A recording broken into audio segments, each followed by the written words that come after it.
है और कैसे संस्कार उसको मिल रहे हैं, ये आप अच्छे से जानते हो। आज के समय में जरा सा बच्चा अगर मोबाइल देख रहा हो ना, उस समय पर बच्चे को तुम काम बता दो, उतनी देर में तुम बच्चे का मुंह देख लो।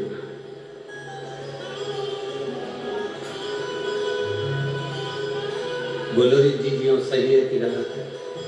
इतना सा बच्चा, जरा से बच्चों को माताएं हमारे पास में लाती हैं या किसी गुरुजी के पास में जाकर कहती हैं ये बहुत चिड़चिड़ करता गुरुजी, ये ध्यान नहीं देता गुरुजी। छोटे छोटे से बच्चे को देखकर माताएं कहती हैं ये बहुत गुस्सा करता है गुरुजी। इतना सा बच्चा और इतना गुस्सा, इतना सा बच्चा और इतनी चिड़चिड़, कारण क्या है? तुम भी मोबाइल में व्यस्त हो और वो भी मोबाइल में व्यस्त है।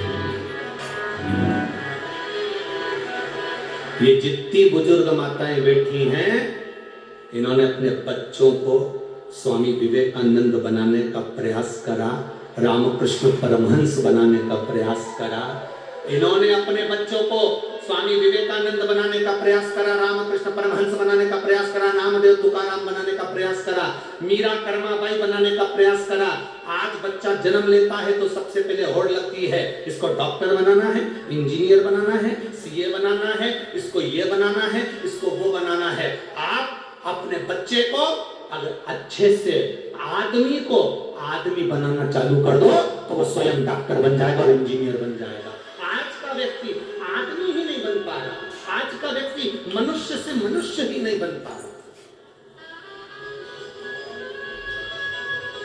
एक गांव का व्यक्ति, एक व्यक्ति गांव में से निकल कर जा रहा था, एक दरवाजे पर पहुंचा, भैया बहुत प्यास लगी है, हमको पानी पिला दो। सेठ जी ने कहा भी कोई हमारा आदमी आने वाला है, वो तुमको पानी पिलाएगा। उसको जाना था, उसने फिर आधे घंटे बाद कहा भैया हमको बहुत प्यास लगी है, हमें पानी पिला दो, हमारा आदमी आता होगा पानी पिलाएगा। उसने फिर कहा भैया मुझे दूसरे गांव जाना है, बहुत प्यास लगी है, पानी पिला दो, हमारा आदमी आएगा वो पानी पिलाएगा। इतने में उस व्यक्ति ने कहा भैया थोड़ी देर के लिए तुम ही आदमी बन जाओ।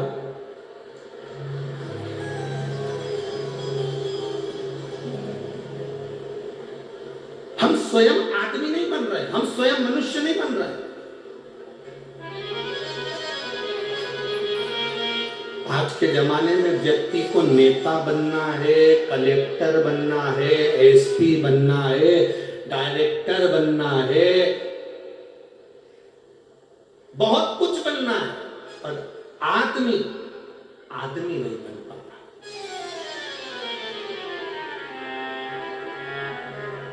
पड़ोस में कोई भूखा सो रहा है, पड़ोस में कोई भूखा सो रहा है, परिवार में कोई दुखी है और हम बहुत दूर जाकर भंडारा करे, मेरा बाबा कभी प्रसन्न नहीं होता। बाबा कहता है पहले अपने घर के व्यक्ति को देखो, मेरा बाबा कहता है पहले अपने परिवार के व्यक्ति को देखो कि उसको दुख तो नहीं है, उसको तकलीफ तो नहीं है, उसको कष्ट तो नहीं है। पहले आप अपने पास वालों को देखिए, अपने नजदीक वालों को देखिए, अपने करीब वालों को देखिए, इनको दुख तो नहीं है।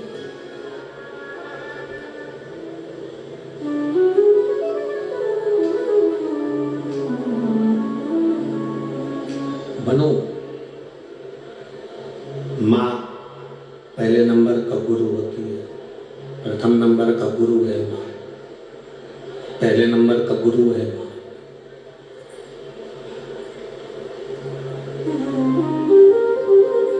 विदेश में रहने वाला एक छोटा सा बालक था जिसका नाम था थॉमस।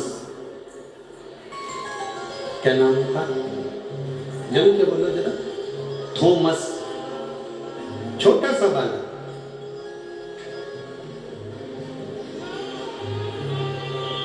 विदेशी स्कूल में विदेश का बालक पढ़ रहा था। थॉमस स्कूल जाता था। आज प्रिंसिपल ने थॉमस को बुलाया, हाथ में पत्र पकड़ा दिया, बंद कर कर लिफाफे में पैक कर कर थॉमस को दे दिया। थॉमस, ये पत्र आप अपनी मम्मी को ले जाकर दे देंगे। थॉमस, ये पत्र आप अपनी आई को ले जाकर दे देना, अपनी माता को ले जाकर दे देना। थॉमस उस पत्र को लेकर अपनी मम्मी के पास गया, आई के पास गया, माँ के पास गया। माँ से जाकर कहा, मम्मी, प्रिंसिपल ने आपके लिए पत्र दिया। थॉमस ने जब माँ को पत्र दिया तो उस पत्र को माँ ने पढ़ा। बेटे ने पूछा, माँ, स्कूल के प्रिंसिपल ने पत्र में क्या लिखा है?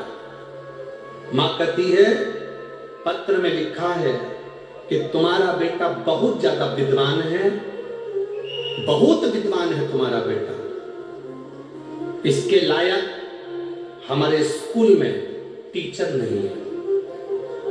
ये बच्चा इतना विद्वान है कि इसके लायक हमारे पास में टीचर नहीं है। इसलिए आपका बच्चा बहुत ज्यादा विद्वान है, इस बच्चे को आप हमारे स्कूल से निकाल लो, इसकी टीसी ले जाओ और निकाल कर इसको जो विद्वानों का स्कूल हो उसमें इसको भर्ती करा, इसको एडमिट करा। अब माँ ने लिफाफा बंद करा, पैक करा, लॉकर में रख दिया, ड्रॉज में, और माँ अपने बच्चे से कहती है, तेरे लायक वो स्कूल नहीं है क्योंकि तू बहुत विद्वान है, इंटेलिजेंट है, इसलिए अब तू एक काम कर, घर में पढ़। थॉमस घर में पढ़ने लगा। मां पढ़ी लिखी नहीं थी, पर बच्चे के सामने बैठी रहती थी। रसोई घर में रसोई बनाती और भोजन बनाने के बाद अपने बच्चे को टाइम देती। कपड़े धोने के समय पर कपड़ा धोती, अपने बच्चे को समय देती। बच्चे से कहती, बेटा पढ़ो, मैं बैठी हूं, तुम जो सुनाओगे मैं सुनूंगी। माँ ने अपने बच्चे को आज तक नहीं बताया कि मैं कौन सी क्लास तक पढ़ी हूं, मुझे नहीं मालूम। थॉमस की माँ को माँ ने एक बार भी नहीं कहा कि मैं कौन सी क्लास तक पढ़ी, तुम पढ़ो और मुझे सुनाओ। थॉमस ने घर में पढ़ना प्रारंभ करा, पढ़ते पढ़ते अपनी माँ को सुनाना प्रारंभ करा। माँ समझती थी, नहीं समझती थी, आता था, नहीं आता था, पर माँ सुनती थी। सुनते सुनते सुनते सुनते थॉमस बड़ा हो गया, विद्वान हो गया, और बड़ा हुआ, समय आया और एक दिन थॉमस की माँ शांत हो गई, थॉमस की माँ मर गई, और उस थॉमस ने इतना रिसर्च करा, ऐसा वैज्ञानिक बना, जिसने हमारे घर में जो बल्ब लगता है, जो ट्यूबलाइट लगती है, उसकी खोज उस थॉमस ने कर दी। उस थॉमस ने बल्ब की खोज कर दी, ट्यूबलाइट की खोज कर दी, उस लाइट की खोज थॉमस ने कर दी। अब एक दिन थॉमस अपने घर में घूम रहा था, उसने ड्रॉज खोला, ड्रॉज में से लेटर निकला कि ये तो मेरे प्रिंसिपल ने मेरी मम्मी को दिया था। इस लेटर को मैंने पढ़ा नहीं था, मम्मी बोल रही थी कि इसमें ऐसा ऐसा लिखा है, तो बड़ा विद्वान है और ये स्कूल और टीचर तेरे लायक नहीं है। थॉमस ने उस लेटर को निकाला, उस लिफाफे को खोला, उस पत्र को पढ़ा, तो थॉमस ने पत्र में क्या पढ़ा कि तुम्हारा बच्चा माइंड से कमजोर है, तुम्हारा बच्चा मूर्ख है, इसको कहीं पागल खाने में जमा करिए, ये बच्चा यहां पढ़ने के लायक नहीं है, इसको यहां से टीसी निकालो और कहीं ले जाकर इसको पागल खाने में जमा करो। मां ने उस पत्र को छुपा दिया, और पत्र को छुपाने के बाद मां ने अपने बेटे को उज्जवल बनाने का प्रयास करा, जैसे थॉमस की मां ने उज्जवल बनाने का प्रयास करा, वो उज्जवलता तुम में आना चाहिए। स्कूल के टीचर कहे कि तुम्हारा बच्चा नालायक है, स्कूल के टीचर कहे कि तुम्हारा बच्चा बेकार है, और तुम उसको मान लोगे, और तुम अपने बच्चों को वो उपाधि देने लगते हो कि तुम पढ़ नहीं सकते, तुम्हें ये नहीं आता, तुम्हें वो नहीं आता। बल्कि बच्चों को कहना चाहिए, तुझमें वो एनर्जी है बेटा, मुझे विश्वास है कि तेरा मैथ बहुत अच्छा है, बच्चा कहता मेरा मैथ अच्छा नहीं है, बच्चा कहता मेरी विज्ञान अच्छी नहीं है, बच्चा कहता मेरी अंग्रेजी ठीक नहीं है, उस बच्चे को तुम्हें कहना मैंने तेरी राइटिंग देखी है तो बहुत अच्छा लिखता, तो बहुत अच्छा पढ़ता, मेरा विश्वास कहता है तो मैथ में सबसे ज्यादा नंबर ला सकता है, ये मेरा भरोसा कहता है। वो बच्चे का आप बल बढ़ाओगे, परंतु आप टीचर कह देते हैं कि ये बच्चा इसमें कमजोर है, ये बच्चा ऐसा है, और आप उस बच्चे को वही कहना चालू कर देते हैं, तो इसमें तो अकल ही नहीं है, तो नालायक है, तो पढ़ता ही नहीं है, ध्यान देता ही नहीं है, तो विद्वान है ही नहीं। सुबह से शाम तक हर घर की माँ अपने बच्चे के पीछे ऐसी पड़ी रहती है, ऐसी पड़ी रहती है। पहले की माताएं अपने बच्चों के पीछे से नहीं पड़ती थी, बैठती थी, काम करती जाती थी, बच्चा लिखता जाता था, काम करती जाती थी, बच्चा पढ़ता जाता था। और पहले भी कलेक्टर होते थे, पहले भी एसपी होते थे, पहले भी डीएसपी होते थे, और आज भी कलेक्टर हैं, और आज भी एसपी और डीएसपी।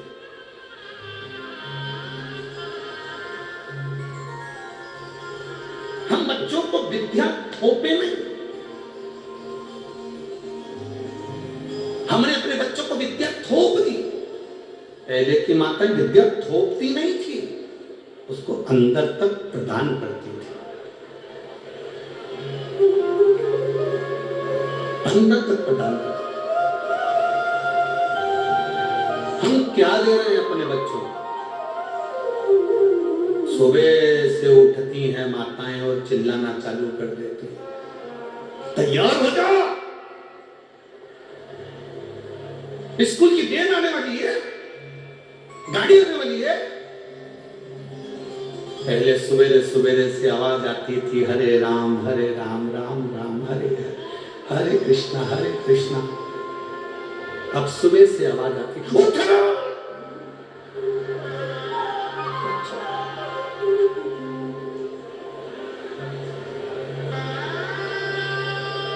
बच्चा उठे कि नहीं उठे, उसका बाप जरूर उठ जाता है। जब इतनी तेज चंद्र घंटा बजाएगी तो फिर तो उठना ही पड़ेगा। पिता जरूर उठ जाता, और पिता उठा। पिताजी ने चिल्ला कर कहा, क्यों चिल्ला रही है सुबह सुबह से? स्कूल की वैन आने वाली है, अभी तक उठा नहीं है, उठाओ इसको। पहुंच गई रसोई घर में, बाप अपने छोरा छोरी को उठा रहा, उठ जा बेटा, मम्मी आती होगी, उठ जा। पहले के जमाने में डराते थे, बाबू आता होगा। आज के जमाने में डराना हो सास को तो कह दो बहू आती होगी, वैसे डर जा बेटा, अब उठ जा। पिताजी कह रहे मम्मी आएगी, उठ जा। बच्चा उठा, आया, धोया, स्कूल जाने की तैयारी। किचन में, रसोई घर में घर की माँ काम कर रही है, 25 बार बर्तन को सुबह गिरा दिया। सास उठ गई, सास ने कहा बेटा क्या हो गया? बस इसको स्कूल भेजना, अभी तक नहाया नहीं है। इतने में माँ ने कह दिया मैं टिफिन बना देती हूँ बेटी, तू एक काम कर, उसको तैयार कर दे, क्योंकि ये तो चाहती यही थी कि डोकरी उठे।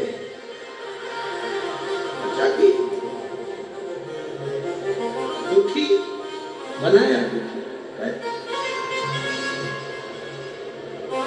बच्चा जब वैन में बैठता है, गाड़ी में बैठता है, हाथ हिला के बैठता है और हाथ जोड़ के बैठता है। पीछा छूटा दोपहर के 2 बजे।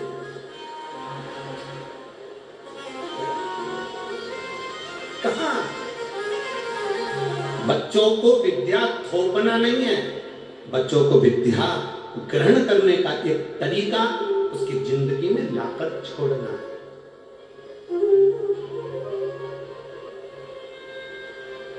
स्कूल कॉलेज में जो तुमने सीखा, मरते दम तक तुम्हारे काम आया कि नहीं आया?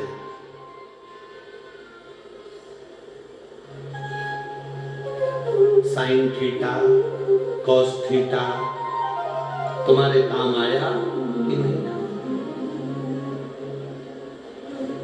स्कूल में, कॉलेज में जो तुमने सीखा वो तुम्हारे काम आया कि नहीं आया? ये पता नहीं, पर शिव महापुराण की कथा जरूर कहती है, जो तुमने अपने घर में अपनी माँ से, अपने पिता से जो संस्कार ग्रहण करे हैं वो मरते दम तक तुम्हारे काम आते हैं। आखिरी तक तुम्हारे संस्कार तुम्हारे काम आएंगे। आज के समय में शिक्षक का दबाव और होना चाहिए कि हमारे स्कूल के बच्चे, हमारे क्लास के बच्चे, एक टीचर का ये प्रभाव होना चाहिए कि मेरे क्लास के बच्चे, मेरे स्कूल के बच्चे कोई व्यसन में ना जाए, कोई गलत संगत में ना जाए। बच्चे बच्चे बहुत जरूरी है हमारा।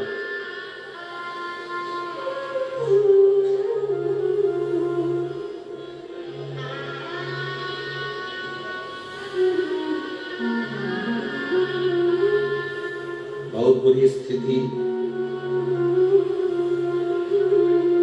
चल रही है जहां पर नवयुवक बच्चे व्यसन की ओर जा रहे हैं। बहुत विचित्र, उसमें हमें बचना है। और मत बुरे कर्म कर बंदे वरना पछताएगा, भगवान की आंखों से तू बच नहीं पाएगा, तू बच नहीं पाएगा। हरे ओ अज्ञानी मत करना, हरे ओ अज्ञानी मत करना।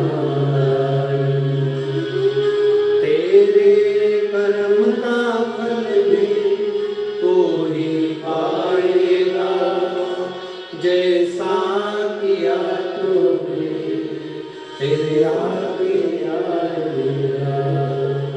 मत बुरे कर्म कर बंदे वरना पछताएगा, भगवान की आंखों से तू बच नहीं पाएगा, तू बच नहीं पाएगा।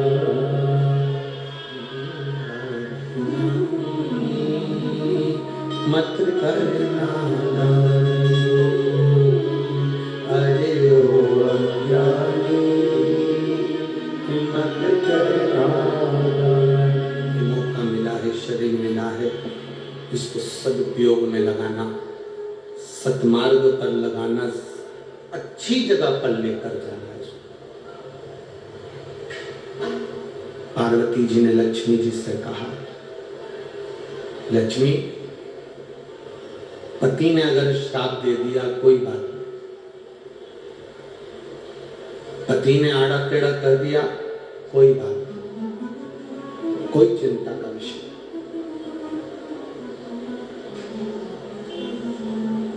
सास अपशब्द कह दे, दिल में लेकर कभी मत जाओ। ए मेरी जीजियों,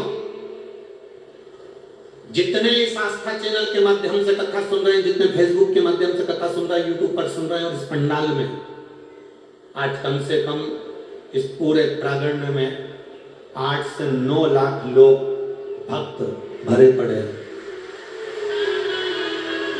जितने पंडाल के आसपास में हैं, उससे ज्यादा लोग पेड़ों की छांव में, हम कहेंगे लगभग यहाँ से आधा किलोमीटर दूर भी हम तो चैनल वालों से कहेंगे कि अगर आपको दिखता हो तो यहाँ से वो दूर तक के पेड़ पौधे देख लो। जिन जिन पेड़ पौधों का कवर कर सकते हैं, पेड़ पौधों के नीचे, पहाड़ के ऊपर, टेकरी पर, गाड़ियों पर, जहाँ आप कवर करें वहां तक कवर कर सकते हैं। और इनको देखें कि इनकी भक्ति की लगन कितनी प्रबल है, जो शंकर को प्राप्त करने के लिए अपना घर छोड़कर यहाँ पर, इनकी भक्ति की लगन। जितने इस सभा में बैठे हैं, जितने इस पंडाल के सम्मुख में बैठे हैं, जितने इस शिव महापुराण की साक्षी में बैठे हैं, जितने आस्था चैनल और फेसबुक यूट्यूब पर कथा सुन रहे हैं, इन सब बहनों से निवेदन और सब भाइयों से निवेदन, किसी के शब्द को अच्छे शब्द हो उसको जिंदगी में उतारो। कुछ अच्छा मिल रहा है उसको उतारो, कुछ अच्छा प्राप्त हो रहा है उसको ले लो। एक उत्तर दोगे क्या धूलिया वालों? बोलो तो जम के। कुएं का जल, बावड़ी का जल, हापसी का जल, तालाब का जल, समुद्र का जल, बारिश का जल, नल का जल, ट्यूबवेल का जल, क्षीर सागर का जल, खड्डे का जल, जितने जल हैं इन सभी जलों में सर्वश्रेष्ठ जल कौन सा?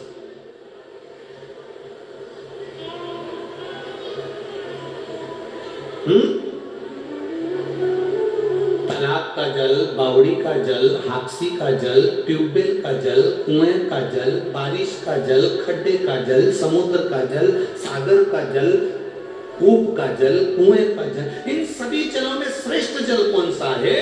अगर आप अंदाजा लगाएंगे तो आपके स्मरण में आएगा, इसमें सर्वश्रेष्ठ जल अगर कोई सा होता है तो वो समुद्र का जल होता है। कारण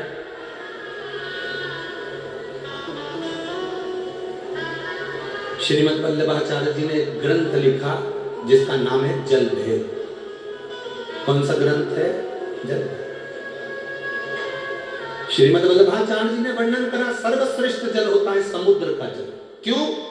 कुएं के जल में कचरा डालोगे तो वो कुएं में सड़ता रहेगा, बावड़ी में कचरा डालोगे वो सड़ता रहेगा, ट्यूबवेल में कचरा डालोगे सड़ता रहेगा, खड्डे में कचरा डालोगे सड़ता रहेगा, नदी में कचरा डालोगे सड़ता रहेगा, सरोवर में कचरा डालोगे सड़ता रहेगा। पर समुद्र में अगर कचरा डाला है तो समुद्र की लहरें उस कचरे को किनारे पर लगा देती हैं, वापस किनारा दे देती। समुद्र कभी कचरे को अपने अंदर नहीं उतारता, समुद्र कचरे को किनारे पर लगा देता है। तो मेरे भारत की, देश की और विदेश में जितनी मेरी बहनें बैठी हैं उनसे एक ही निवेदन है, जब कोई तुम्हारे को भी कचरा दे, गाली दे, अपशब्द कहे, ताना दे, तो तुम समुद्र जैसा दिल रखकर कचरे को किनारा लगा दो। इस कचरे को किनारा तुम्हें लगाना।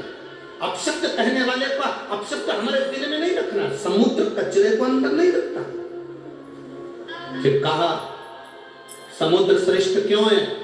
तो कहा समुद्र इसलिए श्रेष्ठ है, समुद्र में सोना डालो, चांदी डालो, हीरा डालो, पन्ना डालो, समुद्र कभी किनारे नहीं लगाता, समुद्र अपने अंदर उतार लेता है। जब शिव महापुराण रूपी हीरा मिले, कोई अच्छी ज्ञान की बात कहे तो उसको अपने अंदर उतार कर रखो।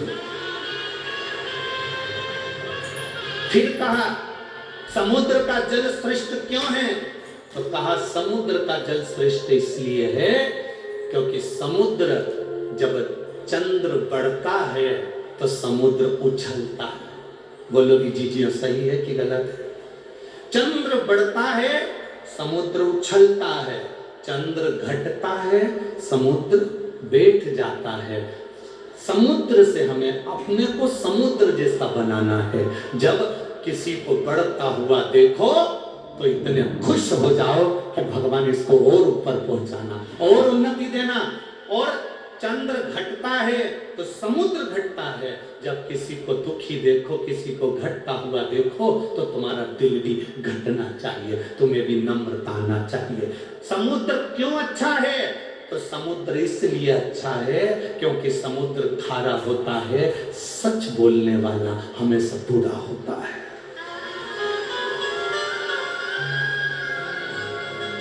देश विदेश में बैठी हुई मेरी माताओं को, मेरी बहनों को, मेरी जीजियों को, मेरे जीजाओं को, मेरे बच्चों को, मेरी बेटियों को मैं निवेदन करूंगा इस व्यासपीठ से, महालक्ष्मी शिव महापुराण की कथा धूलिया नगर से चल रही है। आज सबसे ज्यादा केस अदालत में, सबसे ज्यादा अगर केस हैं तो प्रॉपर्टी के केस नहीं है। आज अदालत में सबसे ज्यादा केस अगर कोई चीज के नहीं, अगर किसी के मर्डर के केस नहीं है, किसी प्रॉपर्टी के केस नहीं है, जमीन जायदाद के केस नहीं है, भाई भाई के केस नहीं है। आज पूरे भारत की अदालत में सबसे ज्यादा केस हैं तो तलाक के केस है। भारत की सबसे ज्यादा अदालतों में अगर केस चल रहे हैं तो तलाक के चल रहे हैं। समझौता नहीं बैठ पा रहा, एक दूसरे का सामंजस्य नहीं बैठ पा रहा। जरा सी बात में विवाद हुआ, माँ ने कह दिया जा मेरे घर पर, कमी है क्या, अपने यहाँ कोई कमी है क्या, छोड़िए तेरा ससुराल। और बेटी घर पर जाकर बैठ गई। इधर पति रुष्ट होकर बैठा, बेटी रुष्ट होकर बैठी। माँ ने कह दिया दूसरी शादी करा देंगे। अगर बेटी के भाग्य में अच्छा लिखा होता तो पहले ही भेरू अच्छा मिल जाता, अब तो 4 करा ले तो भी वैसा ही मिलने वाला है। इसलिए जैसा मिला है उसको निभाने का प्रयास करो, उसको समझाने का प्रयास करो, उसको संजोने का प्रयास करो, उसको सामंजस्य बिठाने का प्रयास करो। लड़के से कहो तेरी धर्म पत्नी अच्छी है, उसको लेकर आ, जा प्रार्थना कर, ससुर के पास जा, सास के पास जा। जाकर कहा जब शंकर भगवान अपनी सती के लिए दक्ष प्रजापति क्या जा सकते हैं, जिस दक्ष प्रजापति ने शंकर भगवान को शब्द कहा था, श्राप दिया था कि तू शमशान में निवास करेगा, इसके बाद भी मेरे भोले बाबा दक्ष प्रजापति के दरवाजे पर जाकर अपने ससुर से बात करते हैं अपनी धर्म पत्नी के लिए। तो तुम अपनी बेटे से क्यों नहीं कहते कुछ नहीं, जाओ लेकर आओ उसको, हो गई ना बात, खत्म करो, लेकर आओ। बेटी को समझा कोई बात नहीं, जाओ। अगर मान ले तो दूसरी शादी करेगी और वो भी ऐसे ही निकल गया तो मम्मी मैं शादी नहीं करूंगी, मेरे को शादी नहीं करना, तो जिंदगी कैसे निकलेगी बेटा, मैं तो अकेली रह लूंगी। ये संसार, दुनिया के लोग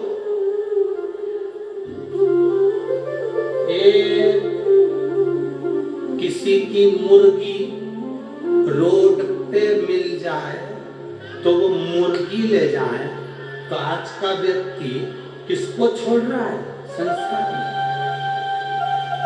किसको छोड़ रहा है? समझो, अपनी जिंदगी को सार्थक बनाने का प्रयास करो।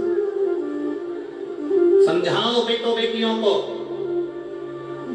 ज्ञान दो अपने बच्चों को, भड़काओ नहीं, अपशब्द मत दो, ताना मत दो, समझाने का प्रयास करो।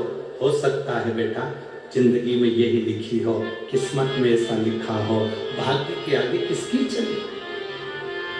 समझाओ, हम समझाते नहीं है, हम उल्टा अग्नि में घी और डाल देते। मत जा तू तो रहने, अच्छा है, क्या करेगी जाके, क्या करेगा जाके, हम उल्टा समझाओ, जितना ज्ञान दे सकते हो दो। लोग कहते हैं गुरुजी आप शिव पुराण तो कम करते हो, बाकी की बातें ज्यादा करते हो। हमने कहा शिव पुराण सुनते सुनते तो तुम्हारी जिंदगी निकल गई। गीता प्रेस गोरखपुर के शिव पुराण घर में लिया और 25 बार पढ़ लो। पर जो जरूरी है, शंकर भगवान ने अपने जीवन में, दक्ष प्रजापति ने शंकर भगवान को श्राप दिया तो भी शंकर भगवान उनके दरवाजे पर गए। सती माता जलकर भस्म हो गई तो भी शंकर भगवान उनके द्वार पर गए। कभी उन्होंने विरोधाभास नहीं पाला, कभी उन्होंने अपशब्द नहीं कहा, कभी उन्होंने ताना नहीं दिया, कभी उन्होंने गाली नहीं दी। समुद्र जैसे बन जा, कोई ने अपशब्द कह दिया, यहां से सुना, यहां से लिखा। कुंडल काय के लिए पहनते हैं आप लोग, कुंडल काय के लिए पहनते हैं? सुंदर दिखने के लिए। अरे बोलो तो जम के। कानों में कुंडल काय के लिए पहनते हो? सुंदर दिखने के लिए नहीं।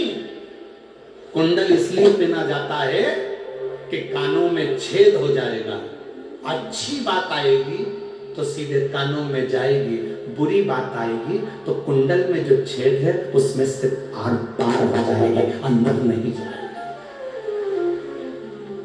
अपने भीतर हम क्यों लेकर जाएं आप शब्दों को? अपने भीतर हम क्यों लेकर जाएं आड़ी टेढ़ी बातों को? कुछ श्रेष्ठता लेकर जाए, कुछ अच्छा लेकर। लक्ष्मी, पार्वती जी कह रही है अपने पति ने तुम्हें श्राप दे दिया और तुम दुखी हो गई। दुख नहीं,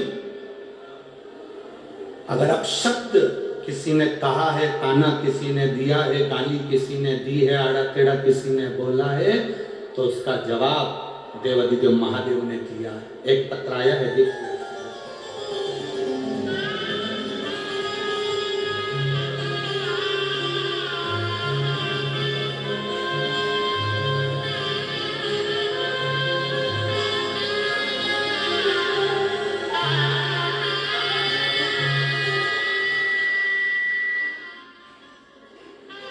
मेरा नाम राहुल गिरासे राजपूत। सो विशाली गिरासे, राजपुर, गांव नवापुर, जिला नंदुरबार, महाराष्ट्र। मेरा मोबाइल नंबर ये है। कहीं बैठी हो तो हाथ हिला सकती हैं। अगर कहीं बैठी हो तो हाथ हिला सकती हैं। श्री राहुल गिरासे, सो विशाली गिरासे, नवापुर, जिला नंदुरबार, महाराष्ट्र। मोबाइल नंबर ये है। कहीं बैठी हैं? अच्छा ठीक है, हाथ हिला दो एक बार। हाँ ठीक है, बिल्कुल। गुरुजी, मेरी बेटी धरती की उम्र 5 महीने है। 2 महीने पहले 25 जुलाई को मेरी बेटी धरती के ब्रेन में इंफेक्शन हो गया। कई लोगों ने उसको ब्रेन हेमरेज कहा। अब बेटी 5 महीने की है, 2 महीने की बेटी का ब्रेन खराब हो जाना, ब्रेन हेमरेज हो जाना या ब्रेन में पस पड़ जाना, नसें काम नहीं करना, पूरा मेरी बेटी ने काम करना बंद कर दिया, उसका दिमाग काम नहीं करता था। तो मेरी बेटी जब 2 महीने की, उसको ले जाकर हॉस्पिटल में भर्ती करा। डॉक्टरों ने उसका ब्रेन खराब बता दिया, उसका ब्रेन में ट्यूमर टाइप का बता दिया। उसको एडमिट करा, उसका ब्रेन काम करना बंद कर दिया, तो उसको वेंटिलेटर पर डाला। वेंटिलेटर पर डाला। मेरी बेटी को डॉक्टर ने कह दिया हम वेंटिलेटर पर से इस लड़की को हटाएंगे और 2 या 3 घंटे बाद तुम्हारी बेटी मर जाएगी, इसकी सांस नहीं चलेगी क्योंकि इसका ब्रेन ट्यूमर फट चुका है। अब 2 महीने की बच्ची का ब्रेन बेकार हो जाना, क्या स्थिति है? गुरुदेव, हमने भी डॉक्टर से कह दिया, डॉक्टर साहब अगर मेरी बेटी को कुछ हुआ तो ये सारे मेरे हॉस्पिटल में जितने लोग खड़े हैं ये कहते हैं कि तू शंकर के मंदिर जाती है, तू शंकर जी को जल चढ़ाती है, तू सीहोर वाले बाबा को इतना मानती है, और तेरी बेटी जैसे ही वेंटिलेटर से उठेगी वैसे उसके 2 घंटे में 3 घंटे में प्राण छूट जाएंगे। डॉक्टर कह रहे कहां है तेरा बाबा, कहां है तेरा शिव? मैंने अपने परिवार वालों से कहा कि मेरे घर पर रुद्राक्ष रखा है, उस रुद्राक्ष को पानी में गला दो और शिव जी को चढ़ाकर ला दो। रात भर का इंतजार नहीं कर सकते तुम तो अभी की अभी पानी में डाल दो। रात भर अगर पानी में डालेंगे तो समय लगेगा। बेटी को सीहोर का लाया हुआ रुद्राक्ष पानी में डालकर शंकर जी को चढ़ाकर बेटी को तुरंत उसी जल को उठाकर शिव जी का चढ़ा हुआ बेटी के मुख में दिया। गुरुदेव, डॉक्टर ने तो कह दिया था कि ये 3 घंटे में मर जाएगी, इसको ले जाओ। हम वेंटिलेटर पर से उतार कर लड़की को लिया है, उसका ब्रेन ट्यूमर फट चुका था, ब्रेन खराब हो चुका था। डॉक्टर के हिसाब से इसका ब्रेन काम नहीं कर रहा था, पर हम उस बेटी को अपने घर लिया है। डॉक्टर ने कहा इसको ले जाओ क्योंकि मरेगी तो सही, इसको लेकर जाओ। हम बेटी को घर लाए। हर 10 मिनट में हमने बेटी को रुद्राक्ष का जल दिया और बाबा से कहा, वो सीहोर वाला महाराज कथा में कहता है कि तेरे पर कर अगर भरोसा कभी टूटता नहीं है। अगर वो कहता है तो शिव कहता है, बाबा टूटने मत देना। आज मेरी बेटी गुरुदेव बाबा की कृपा से पूर्ण तरह से स्वस्थ है, उसका ब्रेन काम कर रहा है और मेरी बेटी मरी नहीं। मैं उसको लेकर आई हूँ। बच्ची को लाइयो, थोड़ा सा ऊंचा कर दो। चैनल वाले इसको क्लोज कर आस्था चैनल पर और उस पर दिखा सकते हैं।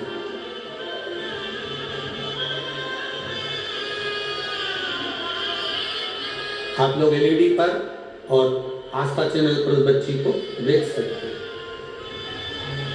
हर हर महादेव। देखिए,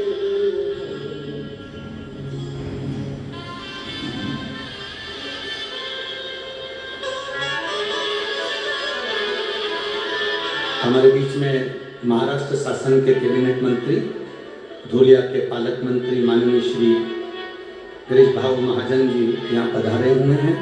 एक बार जोरदार ताली बजाकर उनका स्वागत।